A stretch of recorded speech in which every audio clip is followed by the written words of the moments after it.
Hoy te enseño las bases para que escojas la pajilla más apta para tu ganadería. Antes de proceder a hacer la lectura del catálogo y escoger la pajilla más apta para tu ganadería, es necesario que revises cuáles son las correcciones y mejoras que quieres hacer en tu ganadería, tanto en forma general como en la vaca específica, la cual vas a inseminar. Y esto lo vas a tener en cuenta tanto fenotípicamente como genotípicamente. Por ejemplo, hay unas ganaderías que les gustan los tamaños grandes, mientras que otras los tamaños pequeños. También, por ejemplo, en el caso de la lechería se revisa mucho el tema de las ancas, el sostenimiento de la ubre y las pezuñas. Y por otro lado, cuando estamos hablando genotípicamente, entonces se tiende a revisar mucho el tema de la producción.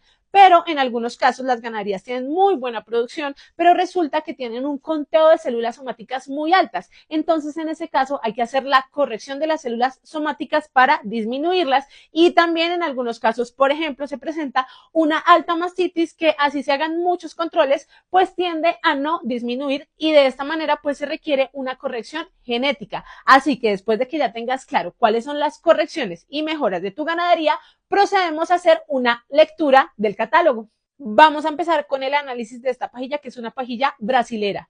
Así que lo primero que encontramos es este cuadro, que es un resumen básicamente de la composición. Tenemos la PTAT, que es la habilidad predicha de transmisión, la BWC, que es el compuesto de peso corporal, la UDC, que es el índice compuesto de ubre, y la FLC, que es el índice compuesto de las patas y las pezuñas. Y después vamos a encontrar un cuadro que me habla de toda la parte fenotípica, es decir, del físico, estatura, fortaleza, profundidad del cuerpo, las ancas, etc. Por eso hay que tener claro qué es lo que yo voy a mejorar específicamente en esa vaca para poder determinar cuál de estos me va a servir. Acá encontramos toda su ascendencia, es decir, su pedigrí. Y aquí ya empezamos con lo que yo considero que es mucho más relevante para poder escoger una pajilla. Tenemos el cuadro de producción, tenemos leche, proteína y grasa. Resulta que de pronto yo tengo una muy buena vaca lechera, pero resulta que aunque tiene muy buena producción, no tiene tanta proteína o tanta grasa y resulta que le hacen transformación. Entonces aquí es cuando revisamos cómo le vamos a hacer esas correcciones. Esta pajilla en específico yo la tengo por acá en físico y además acá en físico me dice que también le leyeron a este toro el mérito de queso. Es decir, cómo está teniendo sus porcentajes de transformación a queso, que si ustedes están trabajando en ese caso con eso, pues también es algo muy importante que tienen que tener en cuenta a la hora de trabajar con alguna pajilla. Después encontramos este cuadrito basado en las producciones de las hijas y pasamos a todo el tema de los rasgos de salud, mastitis, metritis, vida productiva, etcétera. Recordemos que en los rasgos de salud también entra todo el tema de los índices de fertilidad.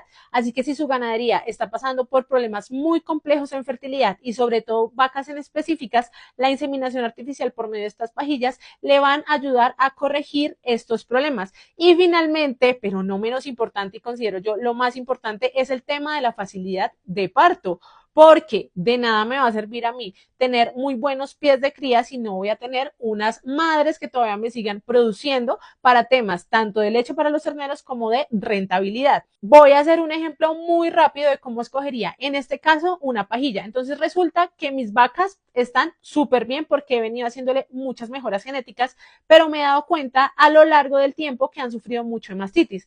Este toro me dice que tiene una mastitis del 1.7% y me van a escoger entre este o este, donde le puedo revisar diferentes características, pero yo ya sé que tengo que profundizar en la mastitis, entonces voy a revisar la mastitis y la tiene en 2.4.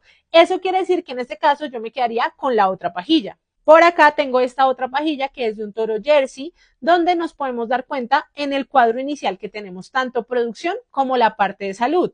Tenemos leche, grasa y proteína, que era algo que nos estaban midiendo en el toro anterior, pero además acá ya estamos viendo todo el tema de las células somáticas, por acá también estamos viendo el mérito del queso y tenemos la vida productiva, preñez, etcétera. También encontramos todos los temas del resumen del parto, que como les dije anteriormente, es muy importante tener en cuenta todo lo referente a la facilidad de parto y finalmente tenemos el cuadro que hace referencia a toda la parte fenotípica.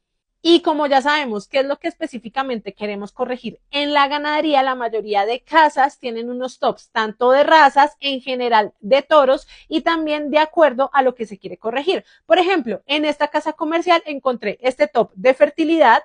Aquí tenemos top de fertilidad y resistencia a la mastitis. Este otro de salud y resistencia a la mastitis, y estos tops los hacen por raza. Entonces esto nos va a permitir poder escoger la mejor pajilla y la que más se adapte.